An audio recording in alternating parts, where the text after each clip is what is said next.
Salut la team rentable, mais que se passe-t-il si tu es sur YouTube? Non, il n'y a pas d'image aujourd'hui. Aujourd'hui, on est dans Business en bagnole. Et si tu es nouveau sur le concept de ce podcast, eh bien, nous sommes sur un podcast et il est disponible en effet sur YouTube et sur toutes les plateformes de podcast, les Deezer, les machins, les Spotify, etc., etc.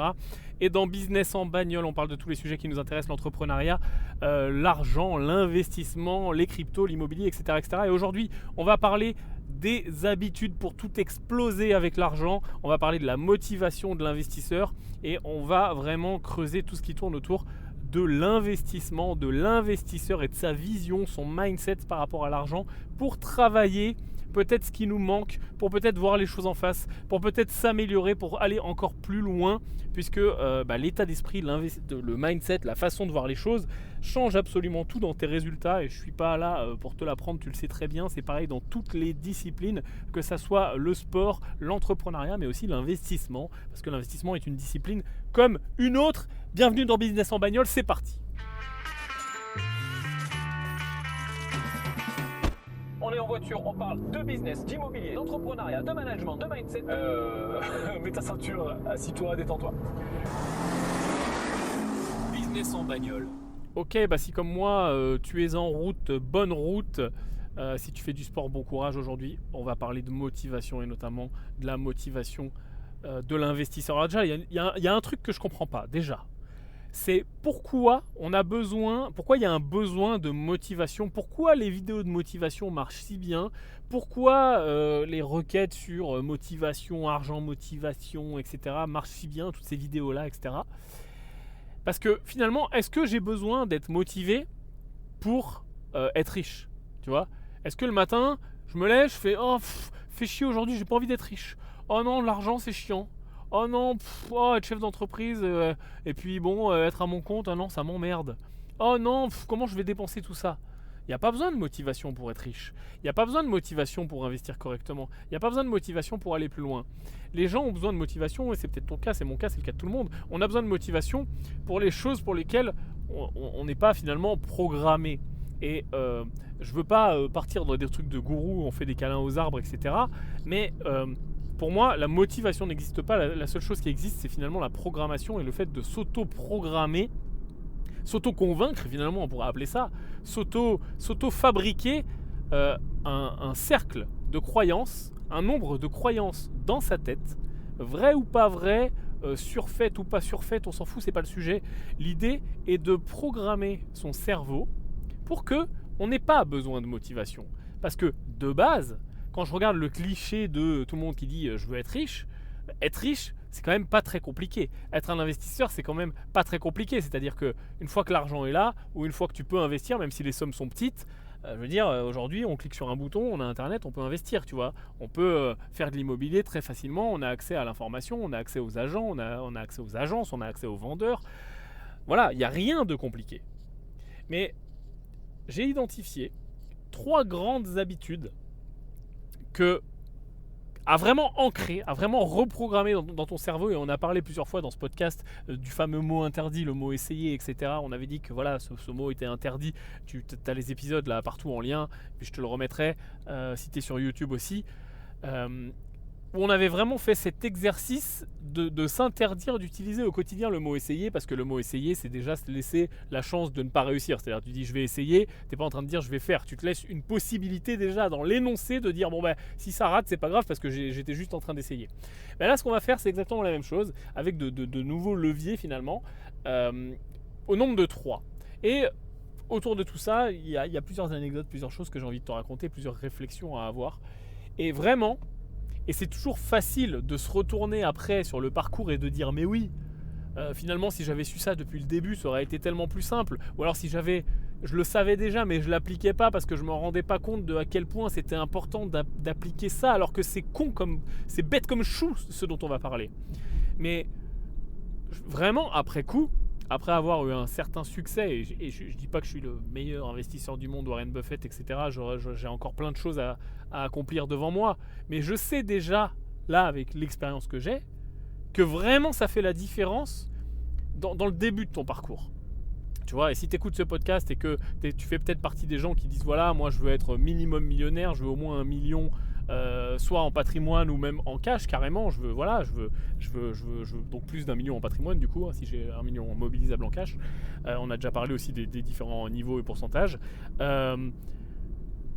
Et si tu es dans ce cas-là, je sais que ces conseils vont te paraître bêtes, mais c'est maintenant qu'il faut les appliquer, ok ? Parce que c'est vraiment maintenant qu'ils vont faire la différence.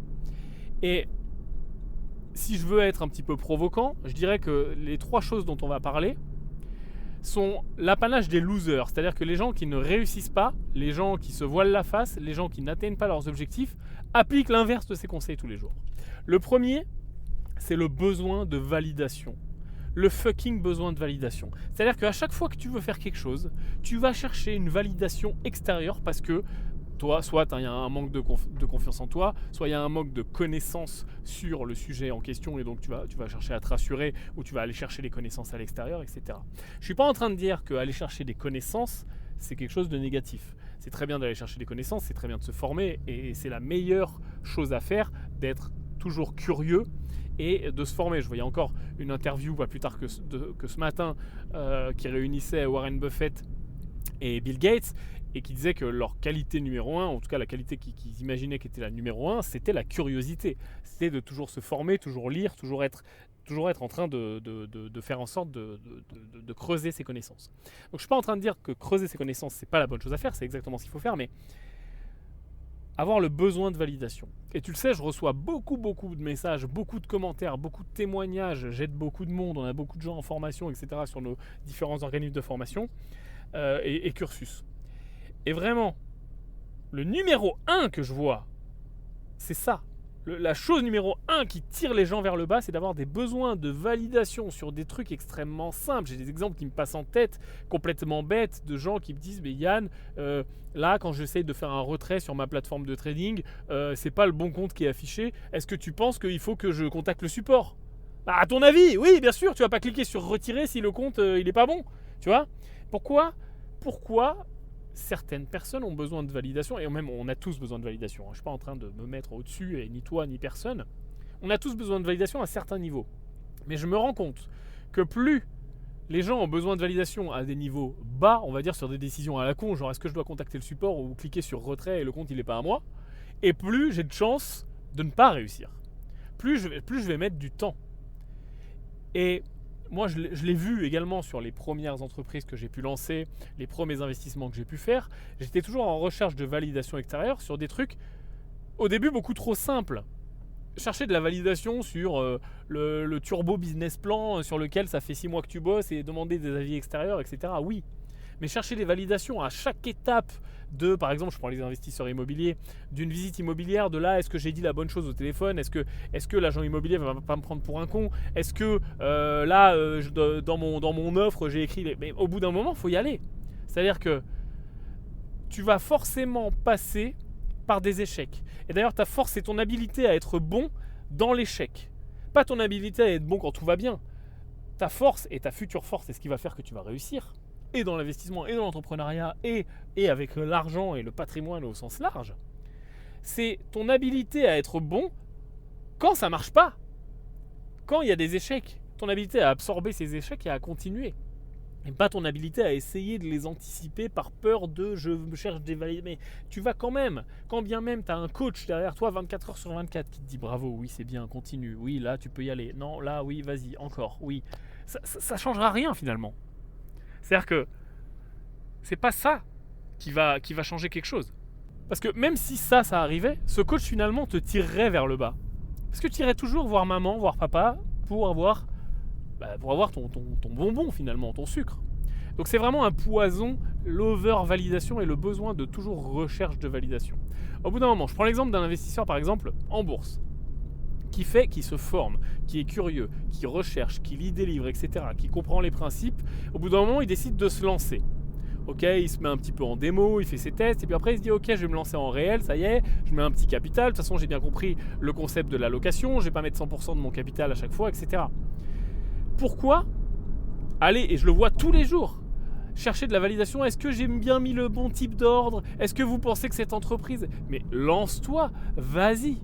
Parce que de toute manière, tu vas forcément en tirer quelque chose. Soit tu vas avoir raison et putain, tu auras réussi à faire quelque chose par toi-même, ou soit tu vas avoir tort et tu vas apprendre. Et vu que tu n'auras pas fait les choses bêtement, parce que ne pas chercher la validation n'est pas dire je suis un kamikaze, je me jette partout et je fais les choses bêtement, YOLO Lambo. C'est juste de se dire j'assume ce que je fais, je prends la responsabilité de ce que je fais et je comprends que si je veux être un grand garçon, une grande fille, un grand investisseur et demain atteindre mes objectifs patrimoniaux, financiers, de chef d'entreprise ou sur n'importe quel projet que je peux avoir, j'ai besoin de prendre cette responsabilité, j'ai besoin de l'embrasser, j'ai besoin de me détacher de tout ça. Et on le voit aussi chez plein de gens qui sont très ancrés à leur famille, ou au regard de leur famille, ou à leurs amis, au regard de leurs amis, au regard des autres, etc. C'est-à-dire que c'est quelque chose qui est naturel pour l'être humain. C'est naturel d'attendre l'avis de ses pairs, la pression du groupe. En psychologie des groupes, c'est très connu, c'est-à-dire qu'il y a eu plein d'expériences qui ont été menées. T'as sûrement déjà vu à la télé, il y en a une qui a été tournée en ridicule parce qu'elle est très marrante à voir. C'est tu mets des gens dans une salle d'attente, ok, tu mets une dizaine de personnes dans une salle d'attente et t'as 9 complices et un mec qui est pas au courant de l'expérience. Et il y a un bip qui retentit toutes les 2-3 minutes. Il y a juste, voilà, tout le monde est en train d'attendre, genre c'est une salle d'attente de médecins, et toutes les 2-3 minutes ça fait bip. Et quand ça bip, les 9 complices se lèvent et se rassoient. Ils disent rien, juste quand ça bip, ils se lèvent tous ensemble, il reste 1 seconde, 2 secondes debout, et ils se rassoient. Et tu vois que le premier bip, la personne qui est pas au courant, la 10e personne, elle regarde tout le monde, genre qu'est-ce qui leur arrive, ils sont trop bizarres ces gens-là. Et à partir du 2e, 3e bip, la pression du groupe, parce que les autres 9 personnes sont très sérieuses, elles se lèvent, elles se rassoient, genre c'est complètement normal. Le bip est une convention sociale. Dans cette salle d'attente-là, ça bip, on se lève, on se rassoit. Eh bien, la dernière personne qui est pas au courant, au bout de 2-3 bips, se met à reproduire le schéma, se lever et s'asseoir. Et quand après coup, après l'expérience, on lui demande mais pourquoi, qu'est-ce qui fait que pourquoi vous reproduisez le schéma, c'est complètement idiot de se lever et s'asseoir. Elle va expliquer, les protagonistes, ils expliquent à chaque fois dans l'expérience que ça avait l'air d'être quelque chose de normal, donc je l'ai fait. Ou tout le monde se comporte comme ça, donc c'est que ça doit être la bonne façon de se comporter. Ça, c'est les phénomènes de pression du groupe. Et cette expérience, et même aller plus loin, on se rend compte que quand on enlève la personne qui n'est pas au courant et qu'on la remplace, il se passe la même chose bien sûr, mais encore pire, quand on enlève un des complices et qu'on remplace par une deuxième personne qui n'est pas au courant, le groupe de complices restants plus la personne qui n'est pas complice mais qui reproduit le schéma restante, continue à reproduire et à mettre la pression sur la nouvelle personne et encore une nouvelle personne, jusqu'à ce qu'on arrive à remplacer complètement la salle d'attente et qu'il n'y ait plus de complices mais que des personnes pas au courant au début qui reproduisent ce comportement qui a été ancré et c'est comme ça et c'est la pression du groupe et donc tout le monde continue. Et ça, c'est pas que les gens qui sont dans cette expérience, c'est des cons ou quoi que ce soit. C'est tout simplement que l'esprit humain, le cerveau fonctionne comme ça et l'être humain est un animal social et donc la pression du groupe, la validation des autres, le regard des autres est important. Et c'est même pas que c'est bon ou que c'est mauvais. C'est juste que pour faire les choses différentes de la masse, pour faire mieux que 99% des gens, parce que c'est de ça qu'on parle. Là, on est sur un podcast d'investisseurs, comme quand on est sur YouTube, on est sur une chaîne d'investisseurs. On s'intéresse pas, on n'est pas en train de faire des sciences humaines pour s'amuser ou de la psychologie. Juste, on cherche à être meilleur dans nos investissements, on cherche à dépasser les résultats financiers de la masse. Pourquoi ? Parce que moi en tout cas c'est mon combat et parce que l'argent est important, parce que voilà, chacun voit midi à sa porte sur l'argent, pour la liberté qu'il permet, etc., etc. Toujours est-il que c'est vraiment l'objet du truc. Donc on n'est pas en train de dire c'est bien, c'est pas bien, mais pour avoir ces résultats-là, les résultats qui ne sont pas les résultats de la masse, puisque la masse n'est pas, tout le monde n'est pas riche dans le monde, tout le monde n'est pas libre financièrement, ne serait-ce que libre financièrement, ou indépendant, ou doubler, tripler son salaire, ce qui est déjà super intéressant, même si t'as pas envie d'aller te dorer la pilule sur une plage de cocotiers, ce qui est complètement compréhensible, ou si tu es chef d'entreprise. Toujours est-il que les résultats qu'on cherche dans l'investissement, dans l'entrepreneuriat, dans tout ce qu'on fait, c'est le résultat des 1%, voire même des 0,1%. Donc on ne peut pas se comporter comme ces 99%. On ne peut pas se comporter avec cette pression du groupe, on ne peut pas se comporter comme ça. Ou au moins, dans la majorité des cas, et notamment ceux qui nous intéressent, c'est-à-dire l'investissement et l'entrepreneuriat, on ne doit pas se comporter comme ça. Ou en tout cas, on doit être conscient de pourquoi on se comporte comme ça et faire en sorte d'améliorer les choses. Et c'est vraiment extrêmement important. C'est pour ça toujours que je dis qu'observer quelque chose, c'est en prendre conscience, et donc en prendre conscience, c'est être capable de le modifier. Et c'est la même chose qu'on faisait avec le mot « essayer ». Une fois qu'on observe le mot « essayer », on se rend compte qu'on le dit. Et quand on le dit, on se corrige. Et moi, tu vas voir que si tu regardes souvent mes vidéos, mes podcasts, etc., ça m'arrive d'utiliser essayer parce que je suis un être humain comme les autres et parfois ça sort de ma bouche. Et dès que je le dis, je dis non, pas essayer et je change. Et ça passe inaperçu parce que je dis pas à chaque fois pourquoi je dis ça. Je dis on va essayer, non, donc ce qu'on va faire c'est ça. Et voilà, et ça passe complètement inaperçu. Mais moi, dans mon cerveau, essayer, il est barré en rouge. À chaque fois que je le dis, ça fait il y a un singe, il fait ouais, qu'est-ce que tu fais? T'as pas le droit de dire ça. Eh bien, le besoin de validation, c'est la même chose. Être conscient de son besoin de validation, être conscient du besoin de validation de sa famille, de ses amis, des gens extérieurs, de son formateur, de son coach, peu importe, c'est l'observer. Et l'observer, c'est peut-être se dire, ok, là, je vais trop loin. C'est-à-dire, j'ai pas besoin de validation pour prendre la responsabilité d'aller vérifier. J'ai pas besoin de validation pour cliquer sur le bouton quand je risque 1% de mon patrimoine ou de mon portefeuille de bourse. J'ai pas besoin de validation quand je dois juste valider une ligne qui comporte 2% du prix total de mes travaux, tu vois. Parce que parfois, il faut un petit peu se jeter à l'eau. Ok, donc ce besoin de validation, il est vraiment ancré, important. Et tu sais, on a la même chose avec la famille. Et souvent, et d'ailleurs c'est les plus gros, et c'est malheureux, mais les plus grosses personnes qui nous tirent le plus, enfin les personnes qui nous tirent le plus vers le bas, souvent, c'est nos personnes les plus proches. Soit amis très proches, soit famille. Pourquoi ? C'est très simple. J'annonce à ma famille demain, et moi je l'ai fait plusieurs fois dans ma vie, donc je connais bien la réaction. Bon, plus maintenant parce qu'ils sont habitués, mais à l'époque... ok, demain je quitte tout, je fais ça. Ou tiens, je lance cette boîte. Ou putain, j'ai une super idée, j'ai rencontré un mec, on va s'associer, on va faire un truc de fou. Ou alors tiens, j'ai commencé la bourse. Ou tiens, j'ai commencé l'immobilier, etc.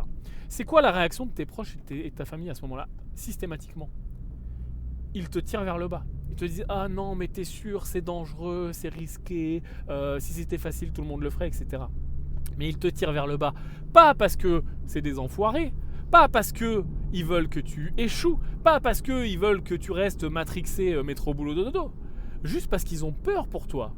Et que eux-mêmes sont dans ce cercle de croyances et de validation et de pression du groupe et de tout ce qui est ancré en plus pour nous Français et puis dans la majorité des pays développés, d'être des bons petits soldats parce que c'est ce qu'on nous a appris à l'école. De bien travailler à l'école pour avoir un bon travail plus tard. Si tu travailles bien à l'école et que tu as des bonnes notes, tu auras un bon travail. Et donc tu n'auras pas besoin de réfléchir, vu que tu seras dans ton bon petit travail, pour ton bon petit patron qui fera ton bon petit chèque à la fin de ton bon petit mois.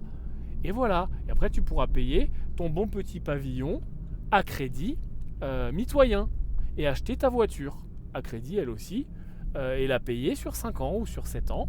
Et puis une fois que tu auras fini de payer, tu te réveilleras à 45 ans, 50 ans en te disant putain, merde, j'ai peut-être raté un truc.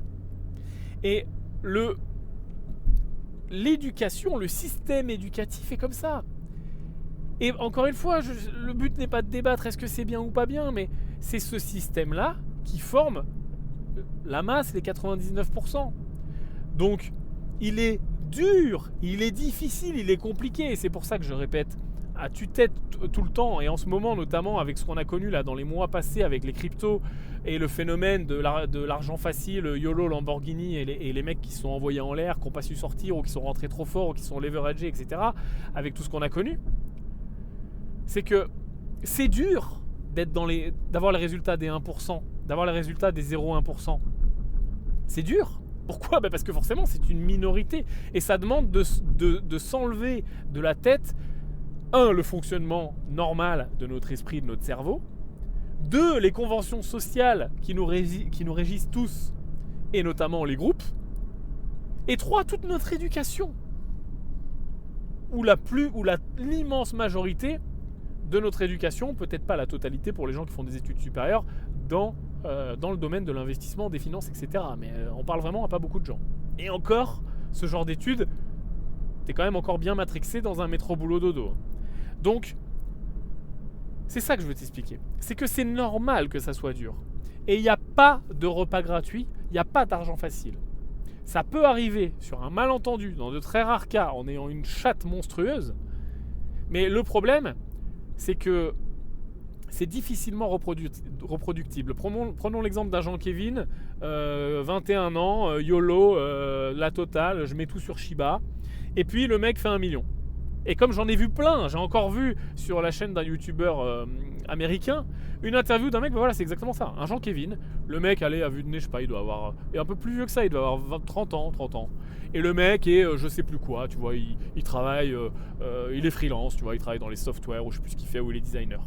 Et ce gars-là, il a YOLO, bon, il avait un peu d'argent de côté, il a YOLO, je crois, 115 ou 120 000 $. Bon, faut avoir des couilles, hein. Sur Dogecoin. Juste avant que Elon, tu vois, l'histoire nous a, hein, tu te rappelles de ce qui s'est passé, les tweets, machin, ça décolle, etc. Juste avant le Saturday Night Live, etc. Et le mec passe de, je sais plus combien il a mis, 120, 125, 130 000 $ à 2,5 millions. Tu dis, putain, accident de richesse positif, waouh, félicitations, bravo, t'as eu les couilles, etc. Pourquoi pas? Mais c'est toujours voué, et c'est marrant parce que je vais te raconter l'interview, c'est toujours voué à l'échec. Pourquoi? Parce que ces personnes-là, ou en tout cas dans 99,9% des cas, parce que ces personnes-là ne sont pas passées par le schéma de transformation de leur personne qui va leur permettre de continuer à progresser, parce que c'est pas avec 1 million ou 2 millions que t'es arrivé, je te le garantis, ou au moins de ne pas perdre cet argent, et d'aller toujours plus loin, parce que quand t'es jeune, t'as 1 million, t'as 2 millions, c'est bien, bravo, félicitations, putain, tu viens d'avoir une chance folle et de l'avance sur la majorité des autres gens. Mais si tu ne transformes pas l'essai, bah soit tu vas rester bloqué avec ta peur et ton 1 ou 2 millions à vie, et puis une fois que tu as acheté une maison ou deux, et puis voilà, que tu as amélioré ta qualité de vie, bah tu as tout oublié. Mais tu t'es pas transformé en investisseur du jour au lendemain, tu vois, à être super intelligent, à faire les choses bien, parce qu'en effet avec 1 million ou deux, si on fait les choses bien, normalement tout c'est bon, il t'arrive plus jamais rien. Mais le problème c'est que t'es pas passé par les étapes. T'as fait ta richesse trop vite. Et donc ce mec là, il fait cette vidéo, cette interview, donc il explique qu'il a 2,5 millions, etc., qu'il est très content, qu'il a très bien compris qu'il avait eu de la chance, etc. Et l'intervieweur lui dit, qu'est-ce que tu fais maintenant? Tu vas pas vendre? Qu'est-ce que tu fais? Il dit, ah non, moi quand j'ai investi, j'avais prévu de rester là pendant 1 an. J'avais prévu de hold pendant 1 an. Donc je vais pas vendre parce que je suis un holder, je suis pas un paper end, machin. Et puis avec toute la culture en ce moment, tu sais, sur internet, diamond hands, etc. Je vends pas, je suis pas une main faible, je suis pas une fiotte, blablabla. Donc le mec dit non, moi je vais hold. Et même si ça baisse, je vais racheter, je vais buy the dip. Waouh. Donc là, tu es en train de me dire que tu es passé de 100 et quelques mille, tu as mis toutes les économies de ta life. Tu as déjà, franchement, pour avoir déjà mis 100 000 $ de côté, tu es déjà dans le panier haut de l'américain moyen. Tu as YOLO dans Dogecoin. Tu as eu de la chance. Bravo, tant mieux pour toi. Et tu vas pas vendre parce que tu n'es pas une main faible, tu vas buy the dip, etc. Parce que tu es tellement matrixé là dans ton truc de forum, de Reddit et tout que tu, je sais pas, t'as un espèce d'honneur de dire non, je vendrai pas, je vendrai jamais. T'es complètement con, mon pote.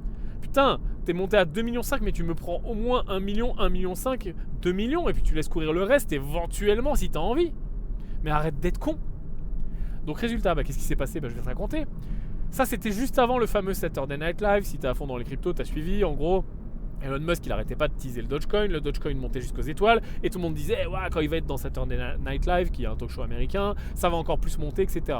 Puis les gens un petit peu plus malins, ou avec un petit peu plus d'expérience sur les marchés financiers, disaient au contraire, non, là, ça a buy la rumeur, hein, buy the rumor, et sell the news. Et donc, dans Saturday Night Live, ça va baisser, parce que les gens vont vendre, puisqu'ils ont acheté la rumeur, ils vendent la news. C'est exactement ce qui s'est passé. Et donc, il y a une deuxième interview de ce mec-là, quand le truc a fait moins 50%, comme la plupart des cryptos, hein, quand on a connu la possible fin du bull market, ou en tout cas cette énorme correction que certains appelleront correction de moins 50%. Et donc le mec revient en interview une semaine après ou deux, avec son portefeuille qui est passé de 2,5 millions à 1 million, 1 million 2, 1 million 4. Et 1 million de perdus. 1 million de perdus, règle des 10%. 1 million de perdus, règle des 10%, 100 000 par an. 100 000 par an à vie, garantie, perdu. On parle de... Et le mec gagne... D'ailleurs, l'intervieweur lui demande son salaire. Je sais plus combien il gagne. Je crois qu'il gagne 60 ou 70 000 $ par an. Donc là, tu es en train de me dire que le million perdu, qu'il aurait pu sécuriser, au pire, il coupait en deux sa position. Avec la règle des 10%, c'est-à-dire que tu prends la somme et tu dis elle est capable de me rapporter 10% par an, c'est le rendement moyen de la bourse, en n'étant pas trop débile ou avec l'immobilier, etc. 10% par an, ça me semble pas infaisable avec le principal. Donc en plaçant le principal, 1 million, à 10%, 100 000 par an garantis, soit plus que ton salaire. Donc pourquoi, tu vois? Il y a une phrase que j'aime beaucoup de Jim Rohn qui dit « The first million is hard », donc le premier million est dur, « The second million is inevitable. Le deuxième million est inévitable. Le deuxième million est dur. Le premier million est dur et le deuxième million est inévitable.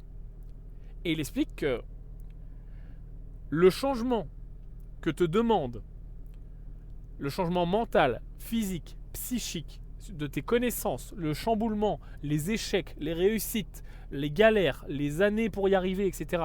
Tous les sacrifices que te demande ton premier million le rendent extrêmement dur. Et c'est vrai, sauf dans les très rares cas, comme mon exemple là avec Dogecoin et ce mec-là. Mais dans la majorité, l'immense majorité des cas, à faire un premier million, que ça soit de patrimoine ou de cash, c'est dur. Par contre, le deuxième million est inévitable. Pourquoi ? Parce que tu as changé, tu as appris, tu as arrêté ce besoin de validation dont on parle depuis tout à l'heure, et plein d'autres choses que tu as dû apprendre pour être capable de faire ce premier. Donc tu as tellement changé, tu t'es tellement amélioré, tu as tellement appris de choses que le deuxième, il est inévitable. Et en plus, tu en as déjà un, ce qui va vachement t'aider pour en faire un deuxième. Et c'est vrai, c'est tellement vrai. Et on dit souvent que l'argent appelle l'argent, et plus tu as d'argent, plus c'est facile de gagner de l'argent. Et c'est vrai, déjà avec la règle des 10%, avec les intérêts composés, avec tout simplement le rendement que te sert ton principal, où tu vas pouvoir commencer à vivre sur tes intérêts, ou à réinvestir et te faire des intérêts composés. Donc ça, c'est clair qu'on comprend très bien par A plus B mathématiquement que ça devient de plus en plus simple. Mais il n'y a pas que ça. Les connaissances que tu as dû mettre en place rendent les choses encore plus simples. Et ça, c'est tellement vrai. Et on le voit très bien avec des mecs comme ça, sur un accident de richesse, ils n'ont pas eu les enseignements et la difficulté d'atteindre ce premier million et donc vont reperdre la moitié ou la totalité ou faire n'importe quoi, ou quand bien même ils ont réussi à récupérer et à vendre, pas savoir quoi faire de cet argent. Si tu savais combien de fois par an je reçois, Yann, j'ai 100 000, 200 000, 500 000 parfois, euros, et je ne sais pas quoi en faire. Parce que j'ai hérité, parce que machin, parce que truc. J'ai 100 000, 200 000, 500 000 euros. Qu'est-ce que je fais ? C'est quand même extrêmement compliqué. Alors c'est bien de se poser la question et de ne pas s'envoyer en l'air et de prendre le temps. On va en reparler juste après. D'ailleurs, il y a beaucoup de gens pour qui, et ça c'est vraiment quelque chose à prendre en compte, l'argent il n'est pas sale, il ne va pas te brûler s'il est là. Et en effet, si tu as 500 000, tu ne sais pas quoi en faire. Tu te dis, c'est dommage, je les laisse sur un compte, ils sont en train de rien faire. Non, si tu ne sais pas quoi en faire, laisse-les sur un compte, laisse-les en train de rien faire jusqu'à ce que tu saches quoi en faire. Mais commence pas à faire n'importe quoi, à partir en live, va dire, oulala, vite, il faut que je les place. Non, t'inquiète pas, l'argent il va pas te brûler les doigts, il n'est pas sale, il est là, il est en place. Tu as énormément de chances d'avoir cet argent-là. Si tu ne sais pas quoi en faire, eh bien, fais-en rien jusqu'à ce que tu saches quoi en faire. On a tout ce qu'il faut pour t'aider, nous, chez Green Bull ou partout. Tu as assez de livres, assez de sites internet, assez de vidéos, assez d'enseignements, assez de formations pour prendre le temps de savoir quoi en faire. Ok ? Tu peux aller sur myclubdeal.com pour t'inscrire, ou tu peux aller sur yandarwin.com/RLT par exemple pour te former à la bourse, ou tu peux aller faire de l'IMO, tu peux faire plein de choses. Mais c'est fou, vraiment tu me croirais pas. Le nombre de fois où je reçois qu'est-ce que je fais de 100 000, 200 000, 500 000 euros. Donc besoin de validation, premier point. Deuxième point, on en a un tout petit peu parlé, parlons-en encore plus, qui vraiment fait que tant que tu n'acceptes pas ça, tu n'auras pas les résultats que tu mérites. Tant que tu n'acceptes pas ça, tant que tu n'ancres pas ça, tant que tu n'observes pas ça et que tu ne réagis pas à chaque fois que tu vois que tu déroges de ça, tu n'auras pas les résultats que tu mérites. Je parle de prendre sa responsabilité. Et on l'a vu énormément sur les cryptos par exemple. Plein de fois, on a cherché à qui c'était la faute. Le marché descend, c'est à cause d'Elon Musk. Le marché descend, c'est à cause de la Chine. Je suis pas sorti à temps, le marché se retourne. Non, Yann, c'est à cause de toi, t'es qu'un con, ça va pas se retourner, ça va remonter. Etc. On cherche toujours le fautif. Parce que c'est simple de se dédouaner. Ça fait moins mal au cerveau. De dire, merde, j'avais investi sur cette entreprise en bourse, elle a fait faillite. Quel enculé, c'est à cause du gérant, c'est à cause du CEO, c'est à cause du président, ou c'est à cause des politiques qui ont passé une nouvelle loi et qui fait que l'entreprise a fait faillite parce qu'elle ne pouvait plus opérer. Non, c'est pas... Tant que tu cherches une cause extérieure, ça ne fonctionnera pas. Dans tout ce que tu fais, la responsabilité c'est la tienne. Et chercher une cause extérieure, ça sera toujours déporter le problème et ça sera toujours ne pas prendre ta responsabilité. Et apprendre à prendre sa responsabilité dans tout ce qu'on fait. Si l'entreprise a fait faillite, c'est ma responsabilité et j'ai perdu ma ligne sur cette entreprise parce que je ne l'avais pas vu venir. Parce qu'il y avait ça, j'aurais pu m'en rendre compte, mais je ne m'en suis pas rendu compte.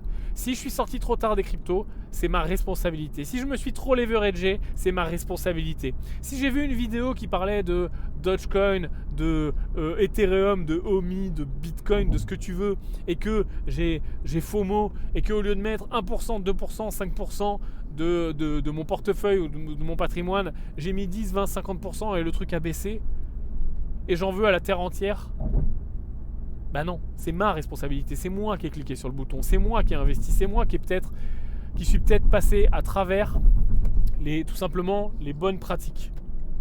De ne pas s'overexposer, de faire des allocations, de découper ses positions, etc., etc. De prendre des bénéfices quand j'en ai, de prendre des profits, de faire des plans de sortie. C'est ma responsabilité, c'est moi qui clique. Pareil pour des Visitimo, pareil pour... Parfois on dit l'agent immobilier c'est un enculé, les agents immobiliers c'est des enfoirés, ils feraient tout pour vendre, ils vendraient leur mère, etc. Ce qui est vrai, ils sont prêts à mentir, etc. Mais ça c'est ta responsabilité de le savoir. Et c'est ta responsabilité de ne pas croire aveuglément ce qu'on te dit. Parce qu'à la fin, celui qui clique, celui qui appuie sur le bouton, celui qui signe chez le notaire avec son magnifique stylo Montblanc, c'est l'investisseur. C'est pas l'agent immobilier, c'est personne. Et la personne qui met l'argent, la personne qui est responsable de son argent, c'est bien l'investisseur. Et je vais revenir sur l'argent, tu sais, l'argent qui te brûle les doigts. Yann, qu'est-ce que je fais de 200 000, de 500 000 euros, etc. Je vois un nombre de fois dingue, encore une fois, mais bon, je suis exposé à vraiment beaucoup d'investisseurs, parce que c'est finalement une grande partie de mon travail et de mon combat d'accompagner les investisseurs. Donc forcément, j'ai énormément de feedback d'investisseurs. Pareil, tu n'imagines pas à quelle fréquence je vois des gens qui gagnent de l'argent parce qu'ils ont fait des investissements qui fonctionnent, parce qu'ils ont profité d'un bull run, parce qu'ils ont fait une vente immobilière, parce qu'ils ont réussi dans leur entreprise, ou parce qu'ils ont performé, ils sont salariés, mais ils ont un travail qui leur permet d'être indexés sur le résultat, d'avoir des systèmes de bonus, etc. Bref, ils ont fait de l'argent. Et combien cet argent, quand il est exceptionnel, tu sais, il sort un peu de tes standards. Je te prends un exemple très simple. Tu gagnes 40 000 euros par an, ok ? Et tu as un bonus, ou tu as un héritage, ou tu as gagné dans les cryptos, peu importe, on s'en fout d'où vient l'argent. 200 000 euros, ok ? Donc ça sort complètement des sommes que tu as l'habitude au quotidien de manier, tu vois. C'est-à-dire que quand tu gagnes 40 000 euros par an, je sais pas combien tu arrives à mettre de côté par an, mais c'est pas foufou, tu vois. Si tu mets déjà 10 000 euros de côté par an, 20 000 pour quelqu'un de très énervé, c'est bien, quoi. Là, je te balance 200 000. Donc même pour quelqu'un de très énervé, 10 ans d'épargne. Mais là, on parle de quelqu'un vraiment qui se sacrifie bien. Donc, tu as une rentrée d'argent qui est genre inconnue, quoi. T'as pas l'habitude de manier cet argent-là. Eh bien, la plupart des gens à qui ça arrive, et moi le premier, ça m'est arrivé, je te raconter une anecdote juste après, l'argent leur brûle les doigts. Ils n'arrivent pas à le ils n'arrivent pas à le tenir, quoi. Ils sont là, faut que j'en fasse quelque chose. Je l'ai bien mérité, je vais me faire plaisir. Ou tiens, vite, je vais pas trop réfléchir avant de réinvestir ça. Ou je vais faire des all-in un petit peu bêtes parce que je vais reproduire un schéma. Par exemple, j'avais fait un all-in dans les cryptos et puis cette all-in m'a rapporté ces fameux 200 000 euros. Et là, ce serait le moment, enfin, de faire des allocations, de découper, de faire des choses intelligentes, etc. Mais non, je reproduis le schéma puisque c'est un all-in qui me l'a apporté.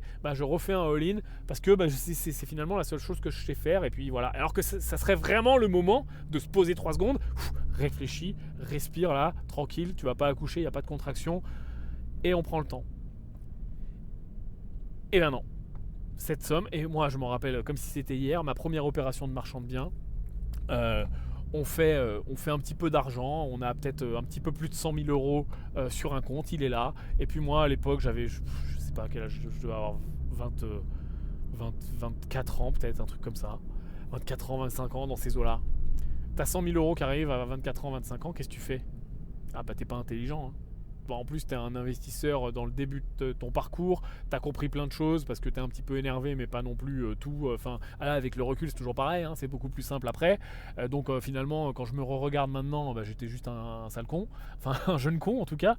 Et donc cet argent il te brûle les doigts, et qu'est-ce que tu fais? Tu t'amuses quoi. Donc tu fais tout ce qu'il faut pas faire, la belle voiture, les sorties, les vacances, ça part en business, ça crame tout.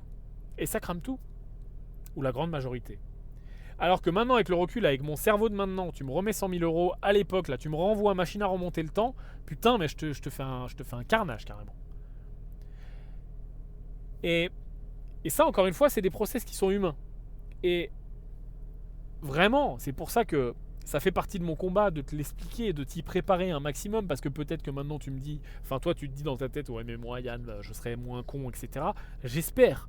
Moi à l'époque personne ne m'avait dit ça. Peut-être que si j'avais eu quelqu'un là, que j'étais en train d'écouter ce podcast Business en bagnole, peut-être que j'aurais dit ah ouais c'est vrai que c'est quand même pas con, putain, je vais faire en sorte et je vais pas faire n'importe quoi. Et peut-être que ça m'aurait sauvé. D'où l'importance de partager cette connaissance et de s'y préparer psychologiquement, de le voir, de se créer un cercle de référence. Je te parle toujours de ces cercles de référence, c'est quelque chose de super intéressant pour moi. C'est des notions, j'ai rien inventé, hein, c'est des notions de psychologie, etc., de comportementalisme, oui, humain, des notions comportementales. C'est-à-dire que voilà, chacun a un cercle de référence, un cadre de référence, parfois on appelle ça d'ailleurs plutôt un cadre de référence, qui correspond à la totalité de la création de sa réalité, la création de son paradigme. C'est-à-dire que viennent créer les frontières de ce cadre. Comment tu as été élevé? Est-ce que tu as manqué de quelque chose? Dans quel pays tu as été élevé? Quelles sont les valeurs de ta famille? Est-ce que tu as eu des expériences positives, négatives? Qui ont été tes amis? Qui t'a influencé? Quel est ton travail, etc. Et tout au long de ta vie, les frontières de ce cadre, de ton cadre personnel, de l'ensemble de ta réalité, de ton paradigme, évoluent. Plus ou moins vite selon les individus. Certains sont très grands, très larges, avec une très grande ouverture d'esprit. D'autres très fermés, très renfermés et évoluent beaucoup moins que d'autres. Et d'avoir conscience de ça et d'ajouter comme un architecte finalement consciemment des pré-éléments à son cadre, de se dire ok tiens, quand je vais atteindre tel ou tel objectif avec mon investissement, genre tiens je suis en train de faire un aller-retour en résidence principale et j'ai budgété qu'à peu près à la sortie j'aurai 100 000 euros, et bien ces 100 000 euros, si je me suis préparé là dans mon cadre, j'ai commencé à fabriquer là des petites moulures, des petites dorures dans le coin, qui fait que j'ai anticipé que quand je vais avoir ce genre de somme qui va rentrer, je ne vais pas agir comme le cerveau basique reptilien de l'humain, comme j'ai pu faire il y a un peu plus de 10 ans, de cramer tout, ou la grande majorité, mais je suis déjà préparé à avoir cette somme. Et c'est beaucoup plus dur qu'on ne le pense. Et tout ça, c'est finalement bête comme chou, tout ce qu'on dit là, tout ce qu'on raconte. Mais finalement, quand on est face à l'urgence, quand on est face au mur, parfois le réflexe c'est pas ça. C'est comme tu sais tous les tests à l'effort ou les tests cognitifs qu'on fait à l'effort. On fait beaucoup ça dans l'armée, tu as déjà vu des reportages sûrement du GIGN où on fait ça. Ça m'arrivait aussi de faire ça chez les pompiers à l'époque. Et en tout cas, quand on fait nos classes, on s'amuse à faire ça. C'est-à-dire qu'on te fait faire un test, on te fait forcer comme un âne, on te met donc ta bouteille d'air sur le dos, tu montes des échelles, tu cours, tu as ta tenue de feu, tu tires des tuyaux, machin. À l'armée, tu vas faire des pompes, du parcours du combattant, tu tires, tu cours, tu montes à la corde. Et t'es vraiment claqué, hein, vraiment on va jusqu'au bout de ce que ton corps il peut faire, donc t'es limite je vais vomir. Et là on te pose des questions très simples. On te dit 6x6, quel est le prénom de ta première petite amie, de quelle couleur est telle ou telle chose, tu vois, de quelle couleur est une grenouille, toutes ces conneries. Et ton cerveau, étant donné que tu es extrêmement en détresse, hein, finalement physique, n'arrive pas à résoudre des trucs très simples, quoi. Genre 5x5, tu réfléchis, quoi. Mais tu réfléchis vraiment, ou tu te plantes. Parce qu'en plus, on continue à te mettre la pression, on te crie dessus, etc. Et finalement, à moindre mesure, quand on prend des décisions à chaud un petit peu bêtes avec nos investissements, avec l'argent, avec la bourse parfois, ou avec le trading, où on sait très bien qu'il faut faire des plans, on sait très bien que c'est plutôt le matin que ça se passe ou le soir, qu'il faut faire les choses de façon froide, remplir son plan de trading, son cahier, son machin, ou avec Aria, par exemple, préprogrammer sa journée et ne plus y toucher. Quand il va y avoir des grands mouvements, parce qu'il y a une grande news, parce qu'il y a un NFP, parce qu'il y a machin, parce qu'il y a les cryptos, on va se remettre devant l'ordi, on va cliquer partout, on va vouloir rentrer, sortir, etc. Ça, tu connais cette histoire, hein. On la connaît tous celle-là. Parce qu'on est sous stress. Et il y a plusieurs niveaux de stress, hein. C'est pas parce que j'ai couru, on m'a crié dessus, j'ai monté des cordes avec une bouteille sur le dos. On peut avoir des niveaux de stress très simples où j'ai beaucoup d'argent investi, ou en tout cas par rapport à mon cercle, à mon cadre de référence, j'ai beaucoup d'argent investi dans telle ou telle chose. Et donc quand cette telle ou telle chose est volatile, j'ai peur, je suis en situation de stress, et donc ça me conduit à cliquer partout et à prendre des mauvaises décisions. Donc se préparer à tout ça et faire l'erreur, parce que ça va arriver, et ça arrive, et ça arrive encore, ça m'arrive. Parfois je vois un truc qui décale, ploup, je sais très bien par A plus B qu'il ne faut pas rentrer sur du vertical dans un sens ou dans l'autre, peu importe l'unité de temps, que quand ça décale et que je suis en retard parce que je ne l'avais pas vu, c'est pas le moment de rentrer, ou alors j'attends pas un pullback, ou j'attends pas le bon setup tout simplement pour rentrer, je rentre quand même, je fais un gros doigt, je clique sur le bouton. Putain, j'ai déjà fait des centaines de fois, je sais qu'il faut pas le faire. Et parfois je vais pas le faire, je vais faire non Yann, là tu connais par cœur, etc. Tu le fais pas, et je vais être très fier de moi parce que je l'ai pas fait. Mais d'autres fois parce que par A plus B, parce que par malheur, pardon, je sais pas pourquoi la situation fait que je suis stressé, ou je suis trop exposé, ou peu importe, on s'en fout.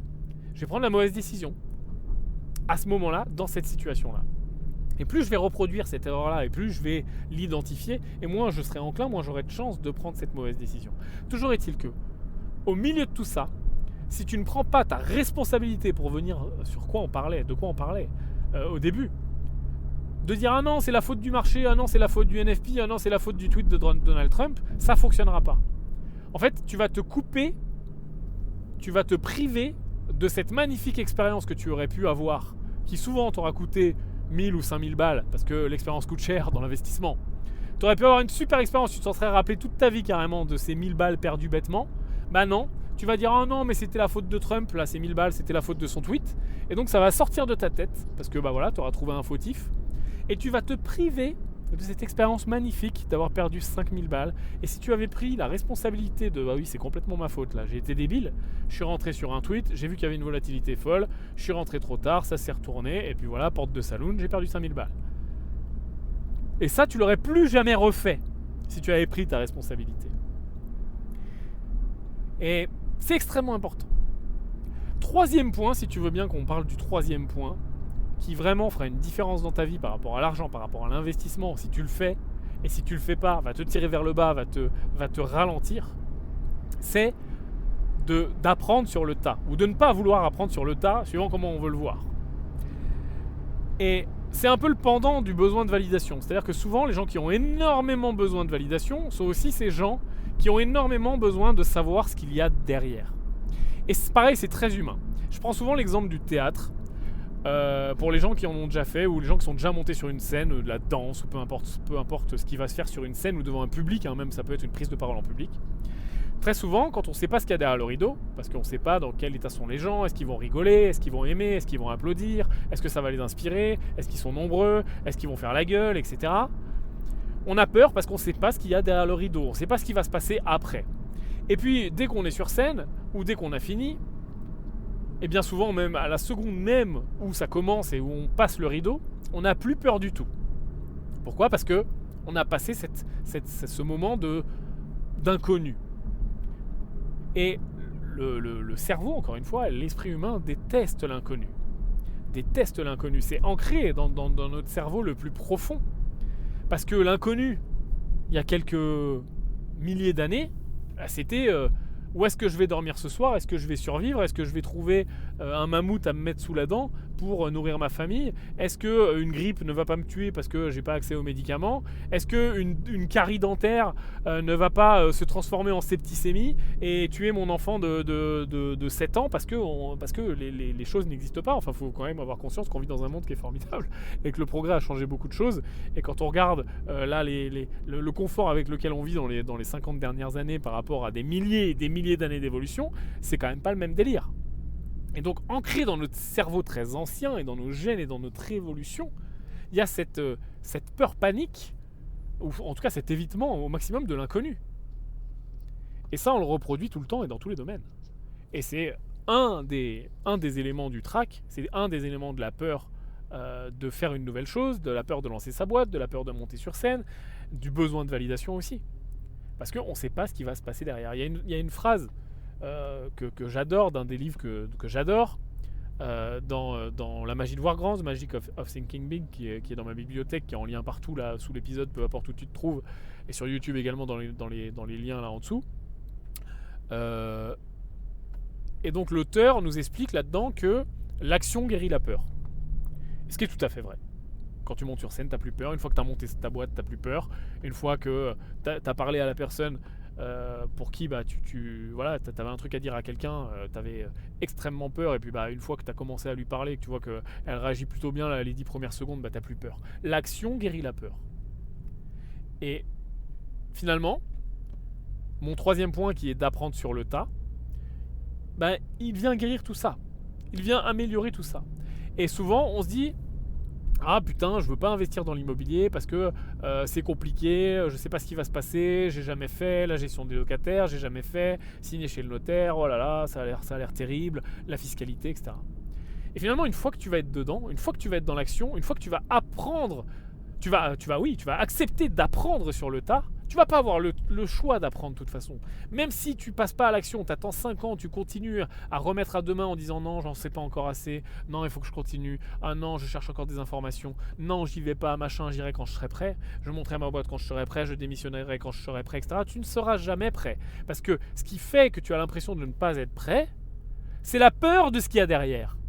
À partir du moment où tu es en cohérence et en accord avec le fait d'apprendre tout au long du chemin, et que tu ne pourras jamais être prêt, et tu devras, peu importe ton niveau d'expertise, j'apprends encore aujourd'hui tous les jours sur l'investissement, peu importe lequel, l'immobilier, le private, la bourse, tout ce que tu veux, le trading, j'apprends encore tous les jours dans tous les domaines de l'investissement, même ceux que je peux maîtriser depuis plus de 10 ans.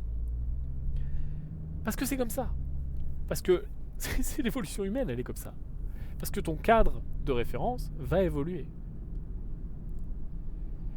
Et juste accepter, et pareil, mettre la moulure dans le coin du cadre de référence, fabriquer une petite chaise, fabriquer une petite déco, peut-être pour plus tard, peut-être pas pour tout de suite si t'es pas encore à l'aise, mais comprendre que parfois se lancer sans tout savoir et avoir conscience de mettre en place des choses, il va falloir se libérer du temps, oui, bien sûr, mais de mettre des choses en place plus tard pour apprendre sur le tas, des choses plus tard pour masteriser son art. Pourquoi je continue aujourd'hui tout le temps à me former? Pourquoi je continue à apprendre? Pourquoi je continue à écouter tout le temps des interviews, lire des livres, écouter des livres audio, et à être tout le temps dans la curiosité et dans la recherche d'amélioration, et même parfois des trucs que je sais quoi, tu vois. C'est-à-dire que je pars sur un sujet, je sais que je le maîtrise, et pourtant je continue à m'auto-former et à suivre, à creuser.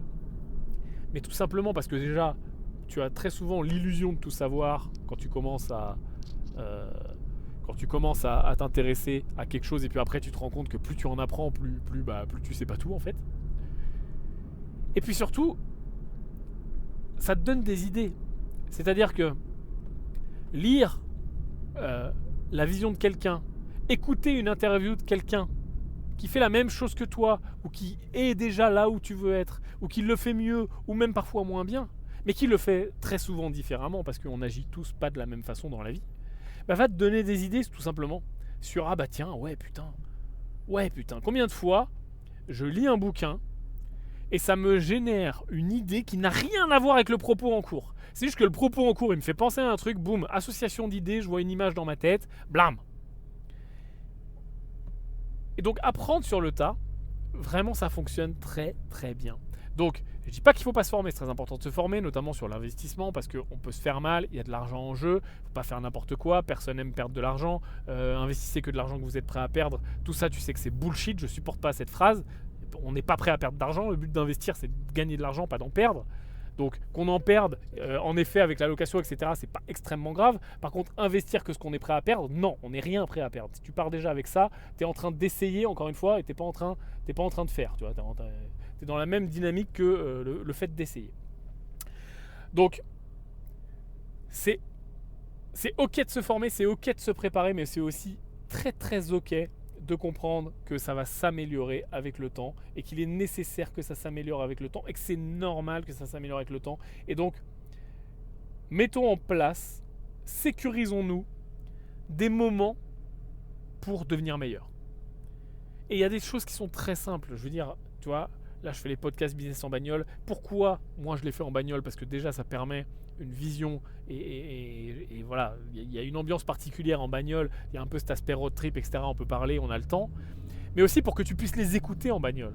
Putain, en bagnole, je veux dire, moi aussi j'adore mettre de la musique à tue-tête, etc. Mais au bout d'un moment, vraiment, la perte de temps en voiture peut être mise à profit de façon géniale avec des podcasts, avec de la formation audio, avec des livres audio. Enfin, c'est fou quoi. Le temps qu'on perd en voiture, et notamment pour les gens qui ont un travail, ou tous les jours les mêmes trajets, etc. Et pareil pour la salle de sport. Je veux dire, la salle de sport, j'étais le premier à mettre de la musique à fond, etc. Je trouvais que ça me motivait, mais je suis tout aussi motivé par écouter des contenus avec des gens qui m'inspirent, que ce soit des podcasts, des formations, des vidéos, peu importe, avec des gens qui sont dans une énergie bien sûr particulière. Il faut quand même un peu que ça envoie. Il y a des speakers qui sont plus ou moins énergiques, mais voilà, ça me motive pareil. Tu as envie de casser des barres pareil. Ok ? Donc, curiosité, apprendre sur le tas, être conscient qu'on ne peut pas tout savoir avant de partir. Et être aussi conscient que, on parlait des échecs un petit peu plus tôt, vraiment ta force, c'est pas ton habilité à être bon quand tout va bien. Ça c'est facile, tout le monde peut le faire. C'est vraiment d'absorber l'échec, de continuer, de trouver des solutions dos au mur. Et on dit souvent, très souvent, un entrepreneur, un bon entrepreneur, c'est juste quelqu'un qui est capable de régler vite et bien des problèmes, et si possible pour pas trop cher. Et c'est vrai, être entrepreneur, c'est régler des problèmes. Et être investisseur, c'est comprendre des problèmes. Et quand tu es dos au mur, c'est là que tu trouves les meilleures solutions. Et toujours attendre la validation, toujours attendre, toujours chercher à qui la faute, toujours attendre parce qu'on n'est pas prêt, parce qu'on n'est pas prêt à apprendre sur le tas et on n'est pas prêt à se lancer, on fait rien. Alors oui, on ne prend pas de risques, oui, on ne tombe pas dos au mur, mais on n'apprend pas et on ne devient pas meilleur. J'ai plein de choses qui sont arrivées dans ma vie, comme plein de gens, comme plein d'entrepreneurs. J'ai planté des boîtes, etc. J'ai eu des moments qui étaient vraiment difficiles.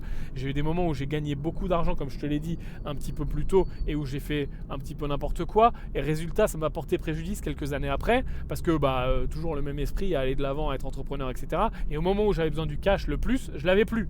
Et là, t'es dans la merde. Mais avec le recul, de ne pas avoir été dans la merde à certains moments de ma vie, je ne serais pas où j'en suis maintenant. C'est sûr et certain. Je n'aurais pas le même niveau de patrimoine, de cash, de succès et de mindset et de vision pour le futur. Je veux dire, il y a un été où je ne pouvais plus payer mes salariés sur une de mes boîtes. J'ai dû vendre ma voiture. J'avais déjà, alors c'était un petit peu après l'histoire des 100 000 balles, donc j'avais un petit peu déjà mieux compris l'argent, etc. J'avais plus la grosse voiture bête, etc. Donc en plus, j'ai dû vendre ma caisse pour récupérer de l'argent, pour payer les gens, pour faire le bridge là sur 2-3 mois. En plus, ma caisse, elle valait que dalle. Donc il a fallu vraiment trouver des moyens de trouver de l'argent rapidement. Et ça a été compliqué parce que quand tu as gagné de l'argent très jeune, dépenser trop d'argent, après tu commences à comprendre un peu mieux, donc tu repasses en mode investisseur, voiture de merde, etc. Tu continues à investir dans l'immobilier, mais cette fois-ci, au moment où tu as besoin de l'argent, ton argent il est immobilisé dans tous les sens, parce que immobilier, ça va pas se vendre comme ça, tu as des locataires, machin, tu peux pas, même si tu as des opérations de marchand en cours, c'est très dur de déboucler rapidement pour quand tu as besoin d'argent là maintenant tout de suite, tu n'as pas assez de cash parce que tu as été bête, parce que on a déjà parlé de la règle des 10% de cash, d'avoir 10% de cash sur patrimoine, c'est bien. Quand on dit cash, on ne dit pas cash immobilisé à la banque, on dit investissement cash. Par exemple, là, si à cette époque-là, j'avais eu 10% de mon patrimoine en cash, en investissement cash, par exemple, j'entends cash qui est récupérable facilement, qui est très liquide, par exemple la bourse, voilà, j'aurais liquidé ma position en bourse et puis j'aurais pu faire le bridge. Alors que là, non, parce que, pareil, trop extrême dans un sens, trop extrême dans l'autre. Trop extrême, je gagne de l'argent, je crame tout. Et puis après, trop extrême, je gagne de l'argent. Cette fois-ci, je réinvestis tout. Et puis, l'immobilier, c'est la vie, etc. Et du coup, j'ai plus assez la poche cash. Du coup, je me mets dans la merde. Du coup, baisse d'activité pendant l'été. Comment je paye mes salariés ? Il n'y a plus de cash nulle part. Et là, c'est pas le moment de vendre un bien immobilier parce que de toute façon, ça va prendre 3 plombes. Et c'est pas. Et voilà, t'es niqué. Tu fais quoi ? et ben là tu galères. Et là t'es dos au mur, vraiment. Et là tu dois trouver des solutions. Donc tu vends ce que tu as, tu vends ta voiture, tu vends ta moto, tu te démerdes, tu te décales, tu bridges, tu récupères l'argent là où tu peux. Et le fait d'avoir fait ça m'a rendu meilleur, vraiment. Et c'était horrible, vraiment. Parce que je déteste. Il y a plusieurs niveaux d'insécurité dans la vie. Tu sais, il y a des gens qui détestent telle ou telle situation. Moi, je déteste être en insécurité avec l'argent. Et c'est aussi pour ça que je fais en sorte de ne plus jamais y être de ma vie. Parce que je sais pas, ça me met pas bien, ça me met la boule au ventre. Ça vient peut-être de mon enfance, je sais pas. Mais toujours est-il que je déteste ça. Mais de l'avoir vécu plusieurs fois en plus. Déjà, avant d'avoir commencé à être capable de réussir des trucs. Et puis, après avoir réussi des trucs, mais parce que j'ai été trop con, me permet d'avoir bâti finalement une intelligence et une expérience. Oh putain, c'est mon exemple de tout à l'heure, quoi. T'as perdu une fois, deux fois, trois fois 5000 balles sur une connerie en bourse. Ça y est, t'as compris, quoi. Bah là, pareil. T'as pas eu de cash une fois, deux fois, trois fois parce que t'avais pas bien balancé tes actifs, machin. T'avais tout dans la guerre, tout dans l'immobilier. T'as eu besoin de cash. Tu t'es mis dans la merde, vraiment la corde au cou. Bah, tu le referas plus, tu vois. Maintenant, ton money management file, il est bien tenu, tes actifs, ils sont bien gérés, et tes parts et ton allocation, et ta partie cash-cash, ta partie cash, ta partie immobilisée, ta partie investissement liquide, etc., tu la connais par cœur. Il y a un deuxième truc qui peut te permettre, parce que là, je sais bien que je suis pas trop en train de te vendre du rêve quand je te dis c'est bien de se mettre dos au mur, tu vas voir, c'était horrible, mais en même temps, ça t'apprend. C'est sûr que ça donne pas envie, et personne n'aime l'échec, je déteste l'échec. Tout le monde sait très bien que l'échec, et notamment aux États-Unis, il y a cette culture de l'échec qui est immense, où on te dit vas-y vite, rate vite, rate fort pour pouvoir te relancer, etc. C'est ça qui t'apprend. Ouais, d'accord. Mais personne, moi je déteste l'échec, je déteste rater, j'ai l'impression de perdre mon temps. Et personne n'aime l'échec.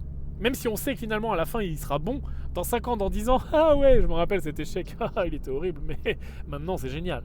On le sait tous ça. Sauf qu'au moment de rater, au moment d'échouer, ou avant, un jour, une semaine, un mois avant, ou avant même de se lancer avec la possibilité de l'échec, personne n'a envie d'échouer. Et c'est normal. Donc c'est sûr que je suis pas en train de te vendre du rêve. Par contre, il y a un deuxième truc qui fonctionne bien, c'est de se dire qu'est-ce qui peut m'arriver de pire. Parce que finalement, ce qui peut t'arriver de pire dans les pays dans lesquels on vit, et notamment en France, et moi pour mon exemple de l'époque, qu'est-ce qui aurait pu m'arriver de pire au pire? Et c'est peut-être ce qui m'a sauvé à ce moment-là, même si c'est très très dur de penser comme ça quand t'es dedans. Hein. Bah ok, je peux plus payer les gens. Bon. Au pire, je trouve pas l'argent, ok. Bah au pire, du coup, ils m'attaquent, prud'homme machin. Au pire, on liquide les actifs, la boîte part en liquidation, fermée, top, faillite quoi. Ok, le pire qui aurait pu m'arriver, c'était la faillite de ma boîte. Et puis bon, au pire du pire, ça aurait pu un peu se contaminer, etc. En plus, j'avais mis pas mal d'apports dans la bataille. J'attendais de récupérer pas mal de cash que j'ai heureusement récupéré après. Au pire, j'aurais perdu une grosse partie de mon cash. Ok. Et j'aurais été dans une vraie merde, sans travail et sans cash. Mais attends, je continue à dérouler la pelote de laine. Bon, ok. Bon, il y avait encore un peu d'immobilier, etc. qui aurait pu me sauver, mais même, allons au pire du pire. Je sais pas moi, des dettes, etc. Obligé de vendre de l'immobilier. Vraiment, t'as plus rien, t'es ruiné, repars à zéro. Mais au pire, il se passe quoi? Au pire, j'étais au RSA en France en 2014 ou 15, ou je sais plus en quelle année on était. Ça va quoi. Je veux dire, en plus moi c'était encore autre chose parce qu'à l'époque j'étais en disponibilité des pompiers, donc j'aurais pu. Donc moi mon pire il était même pas là, il était au pire, je reviens, je reprends mon travail d'avant. Mais quand bien même, si je vais au pire du pire, à mon travail ils me reprennent pas, je sais pas quoi, j'étais au RSA en 2015 en France quoi. Ou j'allais travailler chez McDo quoi pour un SMIC. Mais je veux dire, oui c'est moche, c'est horrible, c'est dur, mais t'es pas mort quoi. Donc pour tous les gens qui veulent se lancer, et puis en plus là c'est quand tu l'as fait comme une merde, c'est-à-dire que tu peux être un peu plus intelligent et préparer un petit peu mieux ton coup et avoir justement une poche de cash de côté ou un investissement de côté que tu touches pas, etc., qui fait que ton au pire il est pas aussi pire qu'un RSA ou un SMIC chez McDo, tu vois. Ou ton au pire il est j'ai encore 30 000 euros pour relancer ma vie, tu vois. Bon j'ai 30 000 euros d'épargne pour relancer ma vie, j'ai plus de travail. En France en 2000, on est quoi en 2021, ça va quoi, tu vas pas mourir. Donc tu vois, c'est tous ces trucs-là. Et une fois que tu penses, et c'est toujours pareil, tu vois, qu'est-ce qu'il y a derrière l'action guérit la peur et tout. Et de penser à ces scénarios du pire, et puis même à de les améliorer un petit peu, tu vois, les mettre en place, etc. Ça va vachement t'aider. Alors on dérive un petit peu de l'investissement, on parle là peut-être même peut-être plutôt d'entrepreneuriat, mais tout est très lié, tu vois. Donc ça a beaucoup t'aider. Souvent, il y a aussi quelque chose que je voulais te partager aujourd'hui. On me dit, mais pourquoi on doit apprendre à aimer l'argent, et pourquoi finalement avoir cet amour, le mot est trop fort, avoir cet intérêt, avoir cette capacité à être à savoir gérer l'argent est important. C'est ce qu'on disait tout à l'heure, c'est-à-dire que l'exemple du mec qui gagne 200 000 et qui fait 40 000 par mois, c'est-à-dire que il va avoir cette difficulté, cet argent qui va un peu lui brûler les doigts, et donc il va avoir beaucoup de chances de prendre les mauvaises décisions, et puis surtout il va s'imposer des décisions. C'est-à-dire que combien de fois je vois des gens, et moi le premier avec mon histoire de la voiture des 100 000 euros, t'as gagné de l'argent et il faut tout de suite le dépenser, mais pourquoi en fait? C'est-à-dire que l'important, c'est pas combien tu gagnes, c'est combien tu gardes. On en parle tout le temps de ça. L'important, c'est pas combien tu gagnes, c'est combien tu gardes. Et de se dire, là j'ai 200 000 ou j'ai je ne sais combien d'argent, parce que j'ai fait un bon investissement, parce que j'ai bien géré, parce que X, parce que Y. Putain, mais c'est génial. Ne te jette pas partout à se dire, enfin, et là c'est quand tu sors de l'insécurité, et c'est aussi mon histoire. C'est-à-dire, quand tu sors de l'insécurité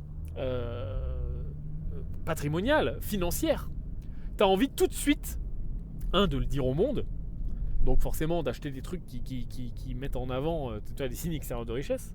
2, de te faire plaisir. Ça c'est le grand truc, entre guillemets. Oui, mais il faut bien se faire plaisir, Yann, il faut se faire plaisir, etc. Et donc, tout ça t'emmène à prendre de mauvaises décisions. Garder l'argent, c'est bien aussi. Pourquoi tout de suite la voiture? Pourquoi tout de suite se faire plaisir? Pourquoi pas investir le principal et avoir une stratégie, comme on voit tout le temps, de se faire plaisir avec les intérêts?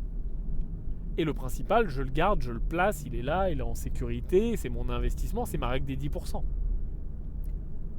Et ça, c'est très très difficile pour les gens, en tout cas débutants, ou en tout cas sur les premiers vrais résultats, de ne pas avoir le syndrome du loto, de ne pas avoir le syndrome de se faire plaisir. Putain, moi j'ai envie de te dire, mais montre-moi l'argent, quoi. Donne-le-moi, laisse-le-moi, mets-le-moi dans la main, donne-moi le cash, j'ai pas de problème. Et parfois, peut-être que tu vas t'en rendre compte quand tu commences à avoir des résultats, et il y a un moment où tu vas dépasser finalement tes besoins tes besoins quotidiens, ok? C'est-à-dire que tu vas avoir enfin des résultats cool d'investissement, de retour sur investissement, etc. Et tu vas dépasser tes besoins quotidiens. Parfois avec le principal, donc là ça commence à être bien, mais aussi parfois avec les intérêts ou une très bonne année, ce que tu as gagné uniquement via tes investissements va couvrir plus que tes dépenses annuelles. Et là, moi ça a été mon cas, il se passe un truc dans ton cerveau où déjà, tu sens que là ça y est, il t'arrivera plus jamais rien, donc ça c'est cool. Mais d'un autre côté, t'as une envie de cramer qui se met en place. T'as une envie de dire ouais vas-y, allez c'est maintenant. Et c'est exactement là et avant qu'il faut pas faire n'importe quoi. C'est exactement là qu'il faut continuer avec les bonnes pratiques. Et très souvent je dis tout ce qu'on dit sur cette chaîne, toutes les bonnes pratiques, tout ce qu'on peut lire dans les livres, toutes les façons d'investir, de faire des allocations, de se diversifier, etc. ne sont pas des conseils de pauvres. C'est extrêmement vrai. Et souvent, je vois cet effet-là de gens qui ont réussi et qui d'un seul coup ont oublié ou oublient petit à petit tout ce qui les a conduits à réussir. À vivre en dessous de leurs moyens, à réinvestir, à faire des allocations, à garder une vélocité sur le cash, cash is king, etc., etc. Avoir des bonnes règles d'allocation, partie cash, partie investie, blablabla. Et tout ce qui les a conduits à être où ils sont, une fois qu'ils ont dépassé un certain niveau qui est en plus propre à chacun, de revenus, ils l'oublient. Genre, non, mais ça c'était des conseils de pauvres. Maintenant, moi je suis passé dans dans la caste des 1%, la caste des riches, et j'ai plus besoin de faire ça. En vrai, oui, t'as plus besoin, mais tu vas stagner. Et c'est quand même dommage d'avoir fait autant de sacrifices pour oublier la règle de le premier million il est dur, le deuxième il est inévitable. Et tu peux le prendre avec 1, 2, 5, 10 comme tu veux, on s'en fout. C'est quand même super dommage. Parce que là, tout ce qui t'a conduit à en être là où t'es, si tu continues, t'es pas trop con, ça va exponentiellement grandir. Et c'est comme ça qu'on crée les grandes richesses, les grandes dynasties, les grandes familles qui sont haïes par tout le monde, qui ont beaucoup d'argent, de l'argent de famille, des investissements partout autour du monde, etc. Parce que tout simplement, elles ont continué les bonnes pratiques, malgré la richesse, malgré le patrimoine, malgré les propriétés multiples, etc., l'immobilier, machin. Parce qu'au bout d'un moment, tu n'as pas le choix. C'est le jeu. Enfin, si, tu as le choix, mais il faut pas se laisser le choix. Et puis, tu n'as pas le choix que de diversifier. Parce que c'est aussi le jeu de tout ça. Et donc, plus tu es diversifié, parce que, regarde, demain, je te donne 50 millions, tu vas pas laisser 50 millions dans une banque, parce que déjà, c'est dommage en termes d'allocation, c'est risqué, en termes de, 50 millions dans une seule banque, bon, voilà quoi, d'avoir 200, 300 000, 500 000, 1 million dans une banque, ça va à peu près, mais 50 millions, tu commences à avoir tes actifs qui sont quand même, surtout si c'est la majorité de ton patrimoine, qui sont quand même très concentrés. Donc tu vas chercher à te diversifier, géographiquement, sur les banques, les pays, les monnaies, et puis en classe d'actifs, tu vas acheter de l'IMO, tu vas être sur les marchés financiers, etc., etc. Donc malgré toi, tu vas avoir un patrimoine qui est très diversifié, qui va en plus te protéger. Et c'est pour ça que passer un certain niveau de richesse, si tu fais pas n'importe quoi à flamber, en fait ton seul ennemi c'est toi.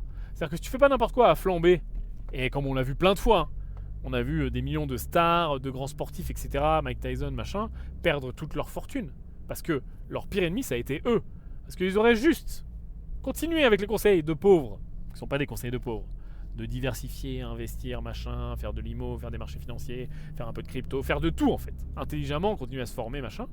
Ils n'auraient jamais cramé leur richesse. Parce que cette diversification et cette masse d'argent et de résultats, forcément, que ça vient créer, devient incassable. Je veux dire, demain, il y a un krach boursier terrible de moins 50%, le pire qu'on ait jamais vu, machin, et tu fais une connerie, tu vends au pire moment, machin. Mais si tu es diversifié, tu as la fameuse fortune familiale dont on parle, etc., voilà, je veux dire, tu peux plus revenir en arrière. Ah oui, ça fait mal au cul, hein, t'avais 50 millions, t'en as plus que 15 ou 20 ou 25, mais t'es pas mort. Et avec 15 ou 20 ou 25 millions, je te rappelle que tout se passe encore très bien pour toi. Et je prends des exemples très larges pour que ça soit choquant. Je veux dire, avec des exemples avec des montants beaucoup plus petits, avec des 1, 2, 3 millions de cash, je veux dire, voilà, si tu continues à bien faire les choses et à pas justement faire n'importe quoi, mais c'est fini. C'est fini. Alors tu vas pas avoir la vie jet privé, Instagram, machin, parce que la vie qu'on te vend, la vie de millionnaire Instagram, elle est complètement fake, hein, les gars, hein, c'est de l'influenceur, etc. Hein. La vie de millionnaire Instagram, la vie qu'on te vend, quand on te met guillemets hashtag millionnaire Instagram, c'est une vie de milliardaire, hein, c'est pas une vie de millionnaire. Hein. Quand t'es millionnaire, je parle de millionnaire, parce que millionnaire ça veut rien dire, hein, parce que millionnaire c'est de 1 million à 999 millions. Donc ça veut un peu rien dire, tu vois. Mais je veux dire, millionnaire, pour les gens qui se lancent dans l'investissement, etc., comme ils l'entendent, quand en général ils entendent 1, 2, 5 millions, quoi. Bah ça c'est pas la vie de jet privé, machin, etc. Oui, hein, tu fais des très belles choses, machin. Tu vas dans des... T'inquiète, hein, oui, tu voles en business, tu vas dans des très beaux hôtels, tu regardes pas la dépense, tu pars en vacances, etc. T'as une vie qui est bien. Si t'as envie d'arrêter de travailler, t'arrêtes de travailler. Mais je veux dire, t'es pas en train de flamber avec la vie d'Instagram où t'as 45 Rolex, jet privé, machin. Ça c'est plutôt une vie de milliardaire, ou une vie de 100 millionnaires en tout cas. Mais pas de millionnaire. C'est une vie de 30, 50, 80, 100 millions. Donc...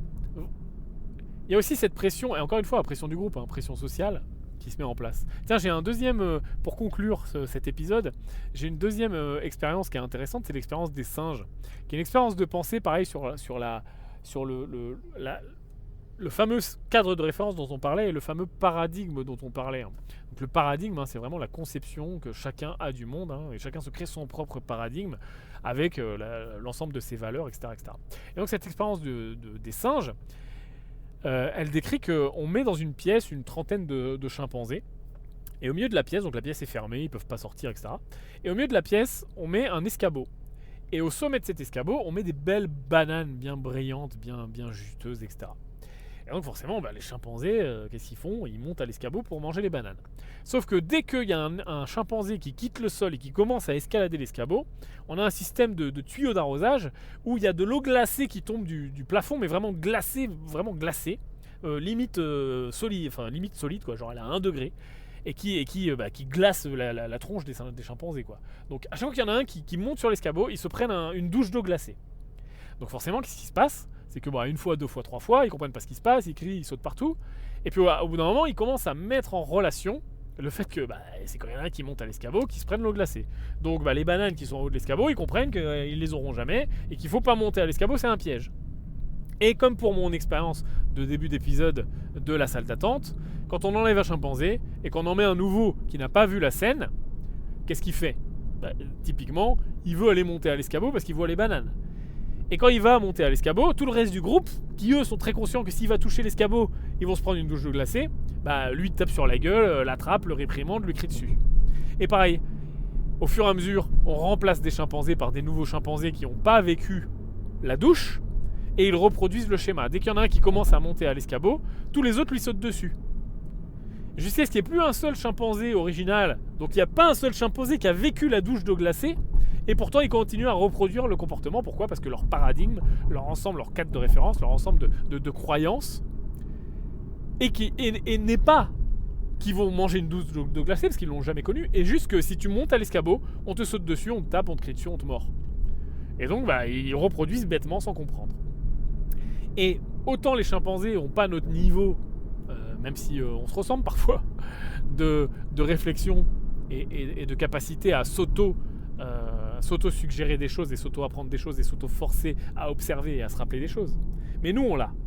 Donc de se rappeler des chimpanzés, de se rappeler de la salle d'attente, de se rappeler que le besoin de validation, il est naturel et nécessaire, mais qu'on n'en a pas besoin à chaque fois, et donc de prendre ses responsabilités, de ne pas chercher à qui est la faute, mais de chercher à la responsabilité, ce qui va impliquer qu'on est conscient qu'on a sa responsabilité, donc on est conscient que le besoin de validation, même si jamais quelqu'un nous valide, on reste quand même responsable, donc ces deux choses se répondent très bien. Et la troisième, de apprendre sur le tas, comprendre que l'action guérit la peur et comprendre que ce qui va se passer derrière, de toute façon, on ne le sait pas, on ne le saura jamais. On peut être aussi prêt qu'on veut, on ne sera jamais prêt vraiment pour le vrai moment. Comme le mec qui s'entraîne 4 ans pour les JO, il a beau s'entraîner dans les conditions réelles, etc. Je veux dire, quand c'est les JO, il y a tout le monde, ils sont là dans le stade, tout le monde crie, t'as la pression, t'as toutes les télés, t'as les journalistes, etc. T'as beau t'entraîner pendant 4 ans pour cette épreuve, le 100 mètres, tu le connais par cœur, tu l'as couru le 100 mètres. La piste c'est la même, les crampons c'est la même, le stade peut-être même c'est le même, mais sauf que cette fois-ci il est plein, sauf que cette fois-ci il y a du monde, sauf que cette fois-ci c'est à un essai, tu peux pas déraper, tu peux pas faire un faux départ. Et ça, tu peux être aussi prêt que tu veux, tu pourras jamais l'éviter. Donc apprendre sur le tas, l'action guérit la peur et parfois savoir se jeter à l'eau. Voilà pour cet épisode de Business en bagnole, je te retrouve pour le prochain. À très bientôt. Ciao et n'oublions pas s'il vous plaît, si tu es sur YouTube, éclatage du pouce, et si tu es sur une autre plateforme de podcast, il y a toujours bien un petit pouce ou un petit commentaire de référencement, un petit 5 étoiles à mettre. Je te fais confiance pour trouver ce qui peut nous aider. Si tu aimes mon travail, ça fait toujours plaisir. Et je te dis à très bientôt la team. Ciao!